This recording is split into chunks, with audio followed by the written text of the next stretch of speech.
GBS 단계를 하지 않냐고 성경을 충분히 읽지 아니한 사람들은 그냥 많이 읽으세요. 그냥 많이 읽는 게 제일 좋은 방법이에요. 성경을 전체적으로 많이 읽어서 성경이 전체의 그림이 보여지면 그 다음부터는 세부적으로 깊이 들어가는 것이 바로 말씀을 깊이 묵상하는 바로 큐티 훈련이거든요.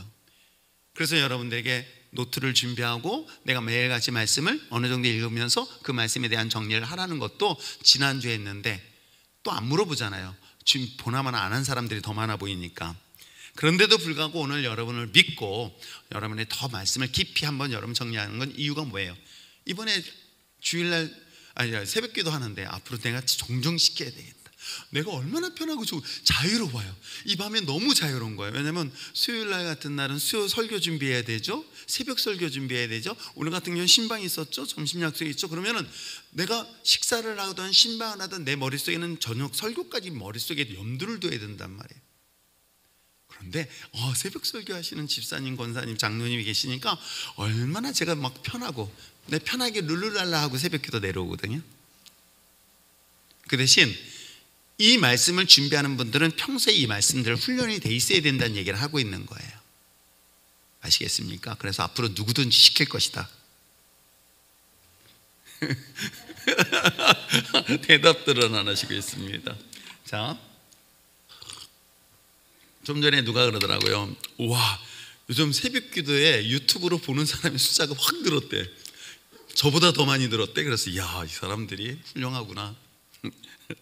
본인이 많이 봤을 것 같아. 제가 볼 때는 궁금해가지고 잘했을까 못했을까. 근데 아무튼 여러분 잘했다라고 하지 말고요, 그냥 말씀을 그대로 내가 묵상한 것들을 나누는 시간이 됐으면 참 좋겠습니다. 그것이 아마 우리 교회에서 처음 이루어지는 일이기 때문에 아마 우리 부교육자들도 그런 경험이 있나요? 장로님들이 가끔 하는 경우 있어도 저것들은 안 된다고 그럴 정도로. 왜냐면 강도권하고, 왜냐면 저 친구들은 강도사를 다 경험한 사람들이거든요. 그래서 여자 전도사가 설교하는 것도 강대상에는 안 줘요.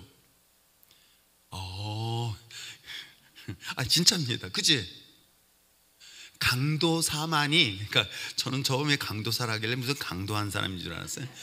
강도권이 성경을 해석할 수 있는 것에 대한 자격을 지어주는 것이 강도사 이상이에요. 그래서 전도사라든가 그런 사람들한테는 공식적인 강대성의 말씀을 해석할 수 있도록 허락하지 않아요. 우리 교회가 좋은 데니까 그런 거예요. 한 사람만 하면 그 남은 아닙니다. 아무튼 자, 그래서 여러분도 나도 전하고 싶다라는 마음을 이렇게 새겼으면 참 좋겠어요. 제가 이 말씀을 이렇게 선포할 수 있었던 배경 뒤에는 지난주에 엊그저께 그 수원 서부시찰에 말씀을 전할 때에 그 말씀 때문이었던 거예요. 바울이 디모데에게 전했던 그 명령했던 이 말씀 때문에. 그 명령했던 것은 그때 당시엔 목사가 아니란 말이에요. 그런데도 불구하고 디모데에게 요청한 게 뭐냐면 너 말씀을 선포하라. 어떤 경우처럼 말씀을 전파하라. 그리고 말씀을 가리켜라. 그리고 말씀을 지키게 하라. 이 세 가지 명령을 바울이 디모데에게 전달하는 거거든요. 이것은 단순히 디모데에게만 메시지를 전한 게 아니라 저와 여러분에게 동시에 주어진 메시지라고 저는 믿어요. 그래서 여러분들이 또한 때를 어떤지 못 어떤지 말씀을 전파할 수 있는, 선포할 수 있는 프리칭이라는 건데, 선포할 수 있는 기회는 여러분 모두에게도 주어졌다는 거 아시겠죠? 그런 마음을 가지고 두렵고 떨리긴 하지만 얼마나 재밌는지 하나도 한 번도 고개를 안 들어. 저 눈 빠질 것 같아. 근데도 불구하고 하시는 그 모습들 제가 메모를 해놓거든요. 이건 이렇게 했으면 좋겠다 저렇게 하는데, 아무튼 그러면서 여러분들이 말씀을 전하는 데 있어서의 담대함을 가졌으면 참 좋겠습니다. 자, 그런 관점에서 한번 볼까요? 자, 우리가 한번 좀 여러분들이 큐티할 시간에 대한 질문을 한번 스스로 한번 해보시고요. 오늘은 특별히 본문 신명기 말씀을 중심으로 해서 우리가 한번 큐티의 한 사례를 살펴보려고 합니다. 자, 주제 연구 들어가서 자동차의 법규를 잘 안다고 해서 운전을 잘하는 것이 아닌 것처럼 큐티라는 것도 이론을 가지고 있고 이론에 대한 지식을 많이 있다고 해서 이것은 큐티를 잘하는 것은 결코 아닙니다. 여러분, 기도했다고 해서 기도의 이론을 많이 한다고 해서 기도를 잘하는 게 아닌 것처럼, 그래서 기도의 이론, 기도의 방법들을 많이 알아요. 파장형 기도, 등등등 기도에 대한 이론들은 많이 알고 있는데 정작 기도하지 않는다면 그는 의미가 없는 것이겠죠. 그래서 기도는 기도하면서 배우듯이 우리가 말씀을 깊이 묵상하는 것, 이 큐티라는 건 말씀을 깊이 되새기면서 그 말씀이 내게 하나님의 어떤 음성을 주십니까? 라는 것들은 자연스럽게 훈련을 통해서 배울 수 있다 없다? 있다. 그러니까 처음에는 어설프더라도 괜찮아요. 그런데도 불구하고 하나님의 말씀을 계속 묵상하다 보면 그 말씀이 내 마음속에 감동이 되어지고요, 그 말씀이 내 마음속에 찔림이 되어지기도 하고요, 그 말씀이 나를 눈물을 흘리게 만들기도 합니다. 이럴 때 오는 그 감격을 여러분들 꼭 경험했으면 참 좋겠어요. 자, 소개된 개인 큐티의 방법 7단계를 한번 보겠습니다. 제가 처음 시작할 때 어떻게 하자? 기도해라. 왜요? 여러분, 모든 성경은 하나님의 감동으로 된 것이다, 하나님의 성령에 의해서 기록된 것이다. 그러면 이걸 머리로 이해하려 하지 마세요. 성경을 구조적으로 머리로 잠깐만 이해하려 하지 마세요. 성경은 머리로 이해하는 게 아닙니다. 놀라운 것은요, 박사학위를 받은 사람 교수도요, 성경을 보면서 무슨 말인지 도대체 모르겠다고 얘기합니다. 근데 겨우겨우 한글을 띄시는 어르신들은요, 성경 말씀은 너무 은혜를 받는다고 그래요. 여러분 어때요?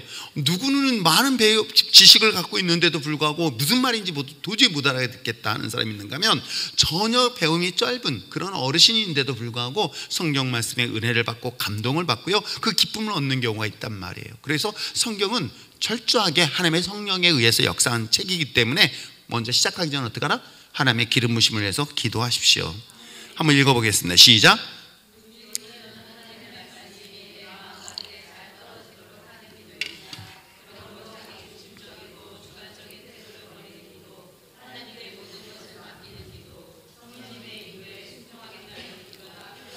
이럴 때 우리가 떠오르는 말씀이 갈라디아서 2장 10절 말씀이에요.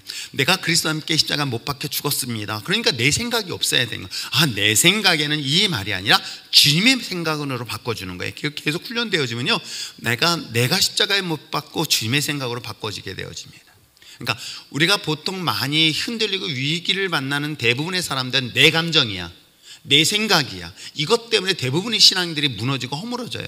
근데 여러분, 내가 십자가에 못을 박았다면 중요한 건 내 감정이 중요하지 않아요. 주님의 감정이 중요한 거예요. 그래서 주님의 마음이 중요한 거지 내 마음이 중요한 게 아니에요. 이해하시겠어요? 그래서 우리가 뭐 어떤 일을 하고 선교 일을 하고 뭘 하면은 마음의 감동이, 당연하지, 지가 감동이 있을 수가 있어요. 근데 여러분, 들리는 말씀에 하나님의 마음을 보면은 그것이 나에게 올까요, 안 올까요? 오게 되어 있습니다. 와야 됩니다. 그래 아마 내가 요거 얘기하면서 이따가 무슨 얘기도 할지도 모르겠어요. 감동되면 할지 안 할지 모르겠어요. 어떤 분들은 하지 마십시오라고 속을 할지 모르겠지만, 아무튼 자, 기도로서 준비하시고요. 자, 그렇다면 우리의 본문 신명기 10장 12절에서 20절 우리 한 절씩 교독해 볼까요? 제가 읽고 그렇죠, 교독하면서 그 말씀들을 여러분들 깊이 보시면서 마지막 절은 같이 읽겠습니다. 제가 먼저 읽겠습니다. 이스라엘아, 내 하나님 여호와께서 내게 요구하시는 것이 무엇이냐? 곧 내 하나님 여호와를 경외하여 그의 모든 도를 행하고 그를 사랑하며 마음을 다하고 뜻을 다하여 내 하나님 여호와를 섬기고.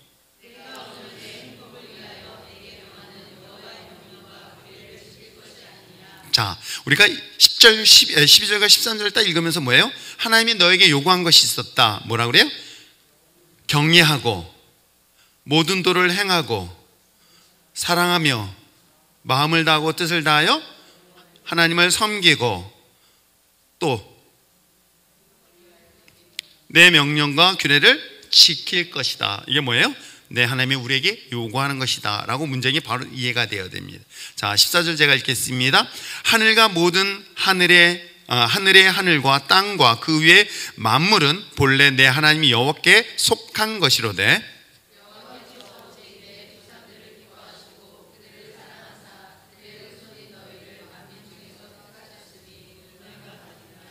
그러므로 너희는 마음에 할례를 행하고 다시는 목을 곧게 하지 말라.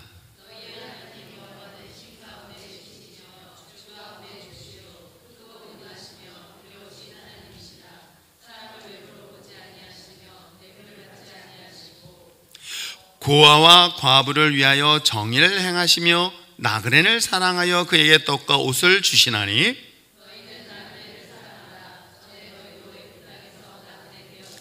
같이 읽겠습니다. 내 하나님 여호와를 경외하여 그를 섬기며 그에게 의지하고 그의 이름으로 맹세하라. 자, 이 말씀을 여러분들이 함께 같이 읽었습니다. 그렇다면 이 말씀을 한번 단락을 좀 날라보셔도 좋아요. 저 같은 경우는 대부분의 본문에서 우리가 우리가 12절에서 20절까지 약 8절의 말씀 맞나요? 8절, 8절의 말씀을 읽었으면 그 말씀을 대충 이렇게 좀 나눠봅니다. 이 말씀이 처음에 아까 이야기한 것처럼 하나님이 내게 무엇을 원하는가? 라고.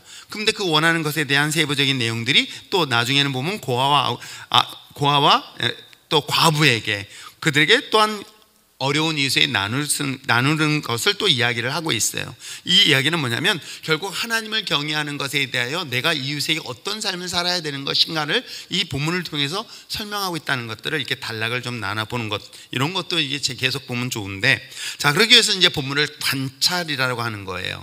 아시겠어요? 관찰이라는 것은 마치 현미경을 가지고 돋보기를 가지고 어떤 본문을 깊이 있게 바라보는 것, 그렇게 이해하시면 좋을 것 같아요. 자, 한번 읽겠습니다. 시작. 관찰은 마치 어떤 실마리를 찾기 위해 수사하는 탐정처럼 성경 본문을 여러 번 읽고 살피는 과정입니다. 먼저 성경 주에서나 및 참고 자료를 활용하여 연구하십시오. 빼십시오. 줄줄 그어버리세요. 여러분 하지 마십시오. 여러분 이게 정말 조심해야 될 것은 우리가 책을 못 찾다 보니까 이 본문의 말씀을 어디서 주로 많이 보면 인터넷을 통해서 해석하려고 그러더라고요. 근데 여러분 놀라운 것은 인터넷에서 해석하고 있는 것 중에 되게 위험한 것은 소위 말하는 신천지 등 이단들이 성경을 해석하는데 되게 적극적으로 해석한 사례들이 의외로 많아요. 그래서 차라리 우리가 그런 핸드폰을 통해서 인터넷을 통해서 정보를 얻지 마시고요. 주에서도 저 같은 경우는 가급적은 잘 안 봐요. 그냥 원서를 보거나 원문을 보거나 영어 성경을 보거나 해서 가급적 원문 본문을 조금 더 깊이 보면서 구조 분석을 저는 하는 스타일이거든요. 그러니까 이 본문은 그런 식으로 접근 들어가세요. 근데 만약에 누군가의 주해설을 보게 되면 그 해석을 머릿속에 딱 적어버려요. 그러니까 참 신기해요. 그러니까 내가 처음에 본 거 그것을 잡으면 그걸로 봐요. 근데 이게 보기보다는요 못 바꿔요. 내가 한번 이렇게 들어온 것은 그 다음부터는 다른 설교가 들으면 틀리는데 이렇게 나와요. 아세요? 제가 여러분들하고 큐티하거나 DTS 해볼 때 페이퍼를 내잖아요. 제가 만약에 이런 다친 마음이 갖고 있었다면 이거 틀린 건 내라고 했을 거예요. 근데 저는 그렇게 생각하지 않아요. 와, 내가 생각하지 못한 본문을 이렇게 볼 수도 있구나. 왜냐면 이번에 어느 분이 이제 설교를 하면서 본문을 이것을 관계로 볼 수도 있었구나. 제가 지금까지 그래서 혹시 딴 데 뭐 보고 뺏겼냐고 내가 물어봤거든요. 너 솔직하게 얘기해. 너 어디서 보아갔냐? 왜냐면 이 달란트를 관계에다 비유하는 경우가 있었나요? 있었구나. 이 사람들은 뭐 구경하러 왔어요. 반응력이 없어요. 그래서 제가 들으면서 그래서 제가 메모를 했어요. 그래가지고 약간 코멘트를 했어요. 그러면 이왕이면 관계에 대해서 이렇게 세 가지를 통일성 있게 해라. 그러면 사람들이 이해하기가 쉽다 해서 그걸 약간 수정만 조금 해줬어요. 그러니까 그랬더니 하나의 한편의 설교가 나오는 거예요. 이거 내가 써먹어야 되겠다. 싹. 그래서 원고를 제가 다 갖고 있거든요. 여러분 마찬가지인 거예요. 그러니까 이게 내가 만약에 다친 마음을 갖고 있으면 어떤 줄 아세요? 이게 정말 무서운 게 이게 틀렸다라고 생각해 버리는 거예요. 그러면 하나님의 말씀을 나에게 성령으로 깨어있게 한다면 그 말씀을 나에게 새로운 말씀으로 나에게 새롭게 해석되어지고 새롭게 볼 수 있는 것들, 제가 여러분들에게 그 큐티하면서 DTS 하면서 사실 제가 그 자료를 다 갖고 있는 거예요. 그리고 그걸 다 한번 써머리를 하고 모아놓고 그걸 정리해놓고 해서 그걸 보면서 이런 관점에서 이렇게 볼 수도 있겠구나. 이 참 하면서 이런 것들이 나에게 도움, 이걸 얘기하는 거예요. 근데 만약에 내가 배운 것을 가지고 딱 시작되어지면 나머지는 어떻게 해요? 딱 내 마음속에 닫아버려요. 이게 생각보다 되게 무서운 게 엊그저께 우리 노회에 새로 가입한 교회가 있습니다. 근데 이분은 훌륭하게 옛날 제 추억을 떠오르게 하는 곳에서 오셨어요. 우리 집에 제일 높은 곳 조그만 다락방 출신이세요. 잘 모르죠? 다락방이 2단이에요. 그 2단에서 훈련을 받고 신학을 하고 거기서 어렸을 때 신앙생활 해가지고 집안이 다 그런 상태에서 신학까지 한 사람이 우리 교회. 그래서 제가 대놓고 얘기를 했어요. 그거 쉽게 못 바꾼다. 이거 굉장히 끄집어내기 정말 쉽지 않다. 그래서 여러분 신천지에서 교육받고 오면요, 일정한 기간 동안의 교육을 따로 받아야 돼요. 이거 안 하면요 신앙생활 정상적으로 못해요. 그래서 이단에 한번 빠진 사람들은요 놀랍게도 이단만 다녀요. 반드시 그 결과를 가져다줘요. 거기에 익숙했기 때문에. 그래서 이게 여러분 되게 무서운 거기 때문에 자각적이면 여러분들은 그것은 좀 차단하고 그냥 말씀 그 자체만 깊이 되새기면서 묵상하면서 그걸 정리하라고 얘기해 주는 거예요. 그러면 성령께서는 우리가 하나 되게 하는 거예요. 아시겠어요? 성령은 통하게 만들어요. 예. 자, 그런 관점에서 얘기를 합니다. 대신에 본문의 역사적 배경, 이거는 역사적 배경은 성경 전체를 자주 보다 보면 이게 어느 때 일어난 일인지 알 수가 있기 때문에 그렇습니다. 자주 반복되는 뭐예요? 단어나 문단 내용, 그리고 문법적인 구조, 그다음에 장르, 그다음에 누가, 언제, 어디서, 언제, 어디서, 어떻게, 왜라는 육가 원칙에 따라서 여러분들이 나름대로 정리를 해보는 거예요. 자, 그렇다면 우리가 읽고 있는 신명기 이 말씀은 어떤 말씀일까? 우선 역사적 배경으로 본다면 이스라엘 백성들이 출애굽했습니다. 그리고 가나안 땅을 눈앞에 두고, 즉 모세가 죽을 거예요. 그래서 이 본문의 말씀은 가기 전에 하나님께서 그들에게 주셨던 메시지와 달리 이제 약속한 가나안 땅의 입성을 앞두고 오늘 모세에게 있어서는 마지막 고별, 하나님의 마지막 경고의 메시지면서 또한 그 말씀이기도 합니다. 그러면 그 앞전에는 광야 40년 동안 그 말씀을 지키는 훈련의 말씀이라고 한다면 이 본문은 어떻게 거의 좀 첨가돼요. 여기 비교해 보면요 좀 더 첨가되는 걸 알아요. 그래서 이 말씀이 어떻게 해요? 가나안 땅에서 어떻게 살라고 하는 내용이 그런 내용이다라고 이해하시면 되겠습니다. 이거는 성경을 자주 보면은 이제 그런 것들을 볼 수가 있고요. 이스라엘 백성들은 광야를 거치면서 바산 또는 옥을 정복하고 이제 약속의 땅의 입성을 눈앞에 두고 있고요. 이때 모세는 앞으로 이스라엘 백성들이 어디서 지금까지 지켰던 가나안 땅에서 지켜야 될 말씀이 있기 전에 오늘 십계명을 중심으로 주셨던 말씀들은 그들이 광야 기간 동안의 말씀을 지키는 훈련을 시켰던 거예요. 그리고 이 신명기에서 주신 메시지는 약속한 가나안 입성을 앞두고 다시 한번 거기에 좀 더 보완을 하면서 주신 메시지가 바로 오늘 우리가 읽은 이 본문 메시지인 거예요. 그렇게 여러분들이 접근 들어갈 수 있습니다. 아무튼 이렇게 본문에 대한 관찰을 했으면 자, 해석을 해보겠습니다. 자, 해석은 본문이 무엇을 의미하는가를 살펴보는 과정으로서 정확한 의미를 파악하지 못한다면 큐티의 방향은 잘못될 수밖에 없겠죠. 그래서 본문을 바르게 이해하고 바르게 해석하는 것은 내가 그 방향을 정확히 잡는 중요한 답을 찾을 수 있기 때문입니다. 자, 그렇다면 우리가 본문을 통해서 제가 여러분들에게 성경에 대해서 제가 설교를 통해서 여러분들이 느끼실 수 있을지 모르겠지만 Why라는 질문을 참 많이 던져요. 왜? 이 본문에서 왜? 라는 질문을 참 많이 던져요. 이 본문이 왜 이 이야기를 했을까? 이 예수님이 왜 이때 당시에 이 상황에서 왜 이 사건을 만들었으며 왜 이 사건 속에서 이렇게 대답을 했을까라는 그 Why라는 질문을 여러분 성경을 통해서 끊임없이 찾아보세요. 그러면 거기서 답을 찾는 거거든요. 그래서 질문합니다. 하나님이 내게 요구하신 거, 우리에게 요구하신 거, 왜 이 말씀할 때 주신 이유가 있을 거 아니에요. 그렇잖아요. 주신 이유가 무엇일까? 과연 하나님 우리에게 요구하시는 것이 무엇일까? 라는 것들에 대한 질문을 12절에서 찾아보는 거예요. 그래서 아까 말씀드린 것처럼 하나님께서 너에게 요구하는 것이 무엇이냐? 그랬더니 하나님을 경외하고 또 그를 사랑하며 마음을 다하고 등등 하나님을 섬기고 그러면서 13절까지 연결되어지는 거겠죠. 그죠? 그래서 하나님의 명령과 규례를 지키는 것이 아니냐라고. 그럼 우리가 하나님의 명령을 지켜야 되는 중요한 이유는 뭐 때문이다? 꼭 써있죠. 뭐예요? 그게 너의 행복을 위한 거예요. 하나님은 너를 축복하시기 위함입니다. 너가 왜 이 말씀을 지켰는데 너를 올가맸거나 너희들 매를 대거나 너에게 죄를 짓는 것에 대한 책망을 하기 위한 것이 아니라 뭐예요? 내가 이 말을 지키면 내가 너를 행복하게 할 것이다. 하나님 너에게 복을 주시겠다라고 얘기를 하고 있는 내용인 거겠죠. 그러니까 하나님의 명령은 내가 나를 올가매어서 그로 인하여 나를 죄인이라고 책망하려는 목적이 아닙니다.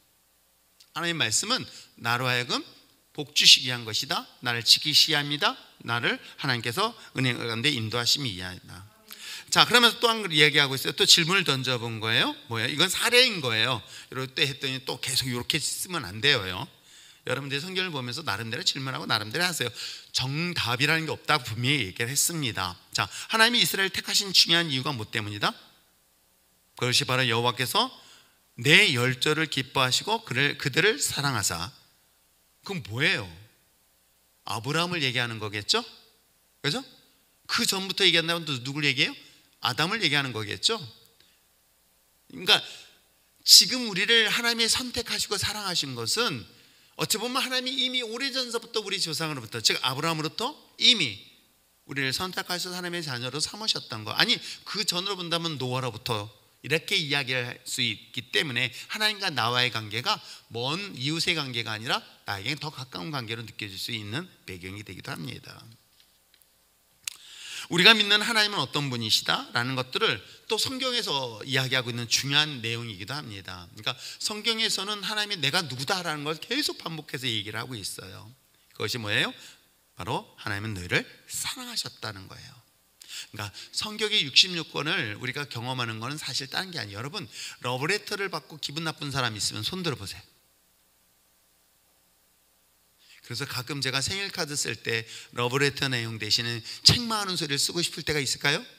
예배 빠지지 말고 헌신 똑바로 잘하고 아니 매를 댈 거 이렇게 쓰진 않아요.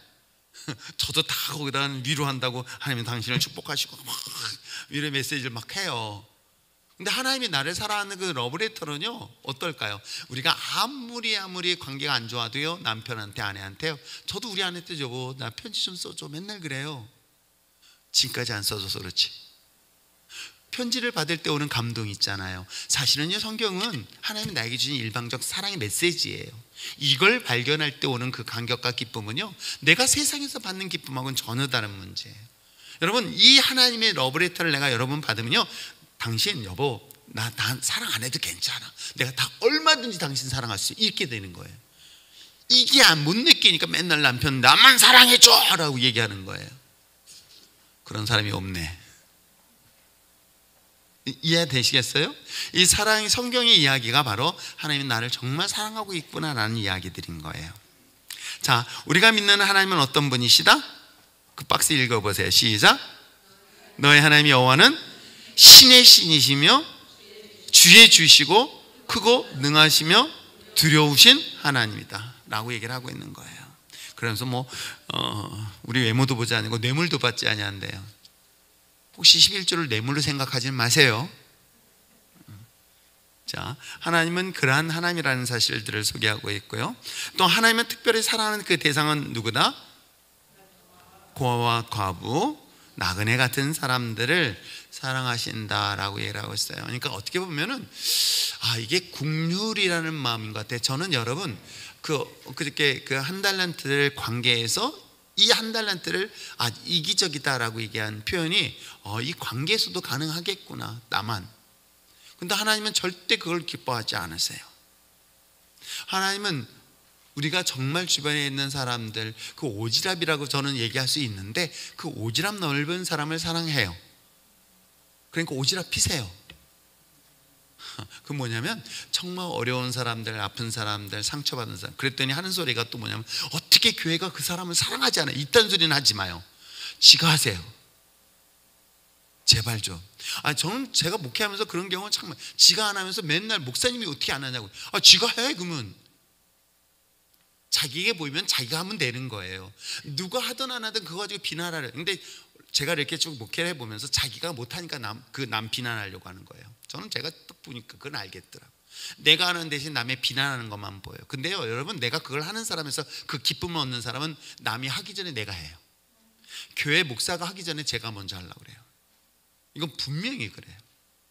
이것이 여러분들이 하나님이 주신 거룩한 마음이에요. 그래서 누가 못한다 안 한다, 어떻게 장로가 그 사람들을 불쌍히 막 구박해, 그것까지 하지 마시고 그 사람이 보이면 어떻게 해요? 내가 하면 돼요. 저는 그것이 아비가일이 그러지 않았었을까? 설마 그가 다윗이 왕이 될 줄이야 누가 알았겠어요? 도망자잖아요. 그렇잖아요. 그 남편도 만약에 다윗이 그 다음에 차기 왕이 될 거야, 분명히 여기서 역전돼가지고 이제 다시 왕권을 잡고 위대한 왕이 이걸 알았으면 왜 구박했겠습니까? 인물을 못 알아봤잖아요. 그냥 불쌍했을 뿐이에요. 그지 같은 사람들이 와서 밥 달라고 그런 것 뿐이에요. 근데 그 안에는 어떻게 국률한 마음을 먼저 가졌던 거예요. 저는 이 마음들이 우리에게 필요한 마음들이 아닐까. 누군가가 정말 오지랖 넓게, 누군가가 어려움이 있고 아픔이 있고 고아와 과부와 나그네, 그랬더니 맨날 고아 과부 나그네만 찾아. 우리 교회도 과부 그래서 그건 아니고 도움을 받지 못하는 우리 어려운 이웃들이 참 많이 있고요. 상처받은 이웃들이 의외로 많거든요. 특히 아이들 같은 경우는 제 눈에 굉장히 많이 밟힌단 말이에요. 이런 사람들에게 어떻게 해요? 관심을 갖는 것이 우리가 당연히 가져야 될 마음 아닐까요? 지금 그 얘기를 하고 있는 거예요. 아시겠죠? 자, 이와 같이 몇 가지 질문을 통해서 본문을 해석해 봤습니다. 본문에 대한 질문을 여러분들이 하신다면 그 본문에 대한 정확한 그리고 전체적인 해석을 할 수 있는 것을 경험하게 되죠.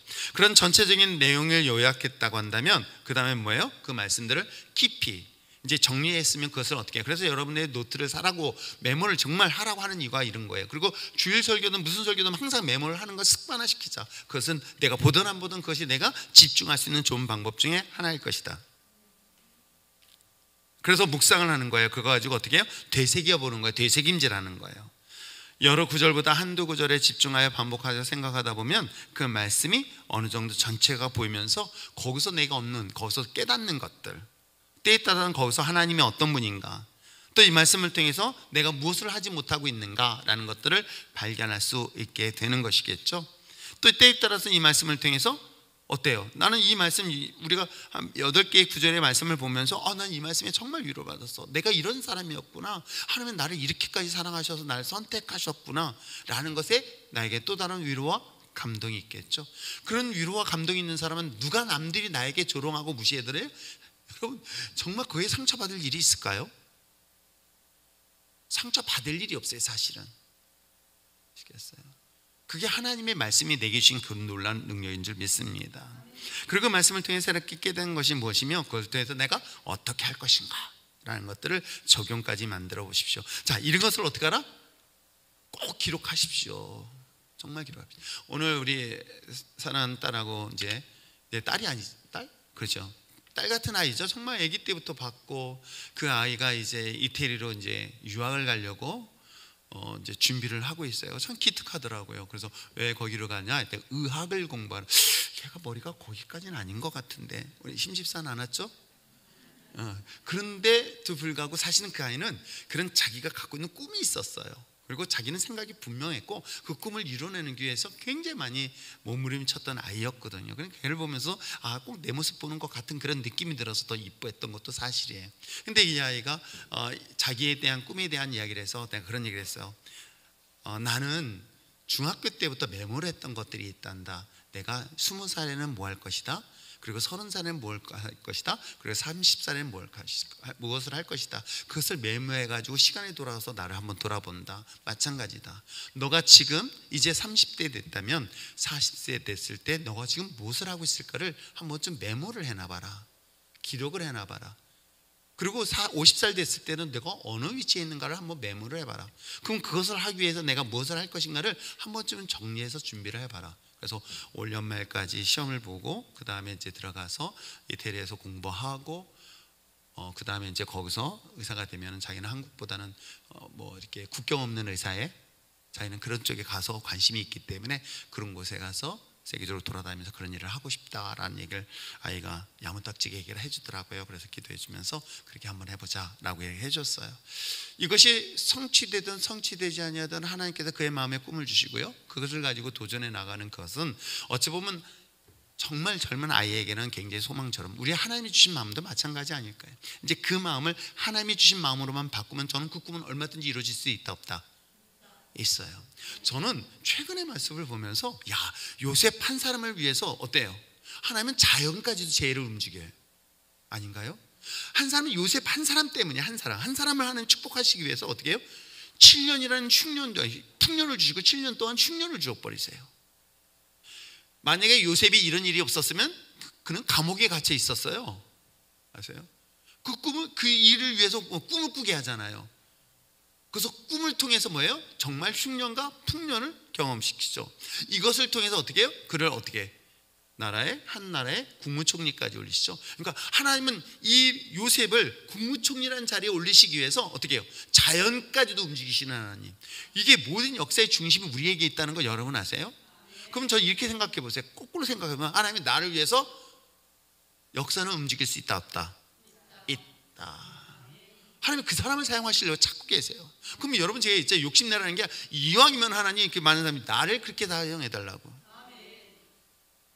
근데 이제 제가 이 얘기를 아주 오래전에 했었거든요. 그래서 하나님, 저를 목사를 만드시려면 종교 개혁할 수 있는 자리에 올려달라고. 그 종교 개혁을 하려면 내가 밑에서가 안 됩니다. 저는 밑에서 하고 싶지 않습니다. 나는 최소한 총회장 정도 돼서 그래서 이 교단을 바꾸겠습니다. 그랬더니 지금까지 못 올라갔어요. 그런데 최근에 들어와서 하나님께서 어떻게 하다 보니까 잠깐만, 요즘 무슨 소리 하는지 수기청 대표회장을 야 시끄러. 왜냐면 이제는 점점 나는 이거 정리하고 이렇게 해야 되겠다 생각하는데 내가 예상하지 못한 길로 인도하신 걸 제가 그래서 이게 하나님의 뜻이 무엇인가를 제가 계속 묻고 있으면서 지금 가고 있어요. 여러분 어때요? 그러면서 한편은 이런 생각을 해요. 하나님은 때에 따라서는 나를 통해서 역사하실 수 있도록 모든 것들을 준비하시고 계시다. 여러분도 그런 마음을 가지세요. 그래, 하나님 나를 위해서 이 교회를 사용하시고, 하나님 나를 통해서 이 나라를 바꾸게 하시고, 나를 통해서 우리가 우본 땅을 축복하게 하시고요, 나를 통해서 인도네시아 팔렘방이 하나님의 축복의 통로가 되게 돼. 여러분 그렇게 한다고 해서 누가 뭘 할 사람 없어요. 이왕이면 그렇게 쓰임 받는 게 낫지 않나? 싫으면 관두고. 좋은 명품백 사겠다고 좋아하지 마시고요, 이왕이면 그보다 더 큰 스케일 가지고 한번 하나님 앞에 나왔으면 참 좋겠어요. 하셨죠? 그래서 저는 우리 아이들을 바라보면서 국꿈을 가지고 있어요. 사실은 아까 저 청년 두 놈이 앉아 있길래 저놈 새끼들 어떡할까? 그래서 장로님 불러다 쟤네들 일 시킬 거 있냐고 그랬는데, 여러분 하나님이 나를 향하신 그 위대한 꿈이 이왕이면 나를 통해서 하나님 사용하게 해달라고, 내 자녀를 통해서 역사하시게 해달라고 하세요. 앞에 안 보여도요, 놀랍게도요, 저는 제가 보이는, 하나님은 저 멀리에서 작은 점 하나의 구름을 보면서 하나님께서 역사하실 것을 기대하고 있어요. 그걸 아마 조만간에 여러분 보게 될 거예요. 그거 기대하십시오. 그리고 그 부모는 열심히 기도하시고요. 자, 기록하십시오. 한번 읽어보겠습니다. 시작. 묵상하면서 느낀 소감을 진솔하고 투명하게 기록하십시오.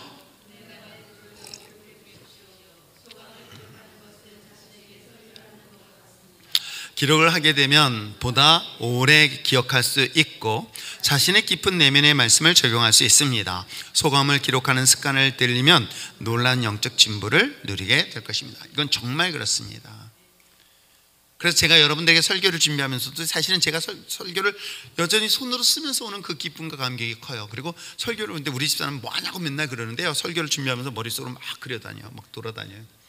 또 책상에 오래 앉아있으면 다리가 퉁퉁 부니까 앉아있다가 한 줄 써놓고 막 돌아다녀. 막 빙기 돌아가고 누워도 있고 막. 그런데 머릿속에는 어떻게 하는지 아세요? 이 본문을 막 써나가고 있는 거야. 이렇게 틀 만들어야겠다, 이 구절을 만들어야 되겠다. 근데 제가 이종승 장로님의 설교 요약 딱 보니까 이게 내 스타일이야. 어떻게 하냐면 딱딱딱딱 하는 그 스타일이 있거든요. 그걸 머릿속으로 다 그려요. 그래서 이걸 그려진 다음에 그 다음에 이제 제가 쓰기 시작하거든요. 그러니까 그것을 제가 쓰면서 여기서 내가 얻는 게 먼저 있어요. 이 본문을 보면서 옛날 문정숙 권사가 꼭 그렇게 봐야 되냐고 맨날 저한테 시비 걸기는 했지만, 저는 보면서요, 미쳤다, 내가 생각하지 못한 것들을 막 발견하면요, 막 오는 그 쾌감이 이루 말할 수 없어요. 나만 있어요. 그러면 이제 여러분들은 왜 저렇게 설교해? 그렇게 하지 마시고요, 저렇게도 들을 수, 이렇게 하시면 되는 거예요. 아셨죠, 문 권사님? 네. 자, 적용해 봅시다. 적용은 큐티의 결정적인 단계입니다. 이 단계에서 말씀이 어떻게 생활 속에 역사할 수 있는가에 대한 질문 또는 답변을 하게 됩니다. 적용은 구체적으로 실행 가능한 사항들을 중심으로 하되 세 가지 영역을 고려해야 되는 것이 바람직한데, 이건 진짜 실천할 수 있는 거 하세요. 막연하게 하지 마세요. 그러니까 기도해야 되겠다. 어떻게? 기도해야 되겠다. 그렇게 하지 마시고요. 그래, 내가 아침에 내가 3번 기도해야 되겠다. 아침에 새벽 기도, 그리고 낮에 저녁에, 이렇게 구체적으로 시간을 정하고 장소를 정하세요. 이게 정말 중요한 부분이에요. 적용할 때 실질적인 것도 하지 않으면요, 기도해야 되겠다. 그러면 이제 걸어다니면서 기도하다가 잊어버려요. 정말 그런 사례들 많이 봐요. 자, 먼저 우리가 적용하기 위해서는 먼저 하나님과 나와의 관계 읽어보시길 바랍니다. 시작. 하나님과의 관계에서 새롭게 다짐한 사항이 뭘까? 하나님과 나와의 관계, 제일 중요한 거기 때문에. 그리고 이를 통해서 나와 이웃의 관계는 어떨까요? 시작. 이웃을 어떤 마음가짐으로 대해야 한다고 느꼈는가? 그렇죠? 그럼 그대로 실천해 보세요. 근데 사실은 이게 불편하고 안 될 때가 종종 있어요. 그럴 때는 하나님께 도움을 구하는 거예요. 하나님, 하나님의 마음을 내게 달라고. 내가 정말 불편합니다. 눈을 마주치기에는 저 사람 정말 싫고 불편합니다. 그런데 하나님 분명히 성경의 말씀에 이 말씀을 주셨기 때문에 하나님은 어떡합니까? 내가 근데 내 힘으로 할 수 없어요. I cannot do 하라고 하나님께 help me를 하면은 하나님께서 어느 순간인가 내 마음에 위로하심이 있고요, 힘을 주세요. 그러니까 그 다음부터는 그게 가능한 것이 되거든요. 그래서 내가 누군가에게 그렇게 표현했을 때 내가 상처 안 받는 이유도 바로 하나님이 주신 마음이 있기 때문에 가능한 것입니다. 그리고 나와 나 자신에 대해서 한번 볼까요? 시작. 나 자신을 어떻게 대해야 되겠다? 다시. 그렇습니다. 근데 제가 지금까지 목회해 보면서 정말 안타까운 것은 자기를 스스로 자기 칭찬하지 못한다는 거예요. 그러니까 자기가 자기를 용서하지 못한다는 것이죠. 그게 뭐냐면 죄책감이라 그래요. 그러니까 화를 내고도 자기의 죄책감, 그것이 여러분 생각보다는 되게 커요. 그러니까 낮은 자존감으로부터 오는 것들이겠죠. 그래서 여러분들이 이러한 것들은 하나님께서 구하면서 나 자신에 대한 관계들을, 나 자신과 나와 나 자신의 관계를 계속해서 회복할 수 있도록 해줬으면 참 좋겠고요. 이외의 가정 또는 교회, 직장, 사회생활 측면에서 적용해야 될 대상이 무엇일까를 생각하시고요, 그것을 꼭 메모를 해보세요. 구체적으로 적용해보세요. 그러고 난 다음에 어떻게 해요? 마무리에는 꼭 기도를 하셔야 됩니다. 다시 읽겠습니다. 시작. 먼저 하나님께 주신 말씀에 대한 응답의 기도를 드리십시오. 그리고 말씀을 통해 잘못을 깨달았으면 회개의 기도를 드리십시오. 그리고 묵상한 말씀을 실천할 수 있도록. 그렇습니다. 그게 하나님의 기름 부심이에요. 그래서 하나님이 이 말씀을 살 수 있는, 여기서 여러분 잘 보세요. 우리가 대부분이 많은 사람들이 자기가 할 수 있는 건 예해요. 그죠? 그러면 할 수 없는 건? 응? 보람. 할 수 있는 건 어떻게 해? 할 수 없는 건? 뭐라고? 그냥 아들한테 소리 지르지 크게. 대답을 안 한다고? 근데 대부분이 내가 할 수 없다면 어떻게 해야 되는지 아세요? 어떻게 해요? 못해요. 그렇잖아. 내가 못하니까. 그리고 못하는 것만에 끝나는 게 아니에요. 뭐예요? 안 해요까지 가요. 여러분, 내가 못하기 때문에 누구의 도움을 구할까요? 하나님의 도움을 구하는 거예요. 그런데 놀랍게도 그걸 안 하겠다는 건 내가 누구의 도움을 구하지 않겠다는 거예요. 이게 되게 교만한 거예요. 이게 되게 무서운 거예요. 근데 그걸 몰라요. 아니, 지금 짜장면을 선택하라는 게 아니에요. 하나님의 말씀이 내게 들리면요, 그 말씀은 내게 주신 메시지예요. 근데 내가 할 수 있는 것을 하고 내가 할 수 없다는 것은, 할 수 없기 때문에 못한다는 것은 어떤 의미인 줄 아세요? 난 하나님 안 믿겠다는 거예요. 오늘 장문의 편지가 어젯밤에 왔어요. 어젯밤에 한 2페이지 정도 되는 장문의 카톡의 문자가 왔어요. 밤에 잠자다가 아침에 새벽에 오니까 이만큼 왔길래 쭉 봤더니 우리 이상선 선교사님이 지금 긴급사항 해가지고 우리 그 건물 사진 보여줬을 거예요. 1, 2, 3층. 근데 자기가 덜컥 자기 있는 재산 다 털어가지고 2천만 원인가 얼마나 계약금을 걸었대요. 근데 이게 9천만 원인 거예요. 그래서 얼마가 필요하냐 했더니 6천만 원인가 7천만 원. 내가 그거 보고 이걸 나보고 어떡하라고 그랬어요. 근데 또 왔어요. 그래가지고 이것저것 다 깨고 적금 깨고 보험금 깨고 다 해가지고 자기 이것저것 마련했더니 또 얼마 했대. 그러면서 하는 말이 이렇게 해서 이게 얼마가 필요합니다. 그래서 내가 뭐라 그러는지 아세요? 해. 그 목사님 율정교회가 해주시지 않으면 제가 이거 그래 해. 언제냐? 4월 초래. 그래 나도 모르겠어. 그래가지고 나도 얼른 대출 한도가 얼마나 남았는가 얼른 두들겨봤지. 아는 분한테 물어봤지. 까짓 거 뭐 하지? 왜냐면 제가 그분이 나한테 요구한 게 다른 게 아니란 말이에요. 제가 일반적으로 선교사들이 뭐 건물 줘달라 뭐 하면 절대 좋아하지는 않는 스타일인데, 제가 그곳을 가서 방문해 보니까 우리가 꼭 필요한 베이스 캠프가 필요하겠다라는 생각이 든 거예요. 근데 현실적으로는 우리 장로님이 계시니까 얘기하는 거. 근데 어떻게 해요? 그래 그러면 이게 하나님 일이다. 근데 나는 형편이 할 때, 그럼 내가 못한다면 결국 뭘 얘기하냐면 하나님이 나를 통해서 역사하실 것을 난 못하겠다는 소리하고 똑같은 거예요. 그냥 그 말이 하나님의 뜻이다라고 생각하는 거예요. 그 친구가 지금 내가 뭐 옷 사겠다고 얘기하는 게 아니라 지금 하나님이 이곳에서 베이스 캠프 역할을 해서 그곳에서 이런 일들을 하고 싶습니다라는 것들을 이야기를 들어보니, 우리가 이상선 선교사를 계속 지켜봐서 알잖아요.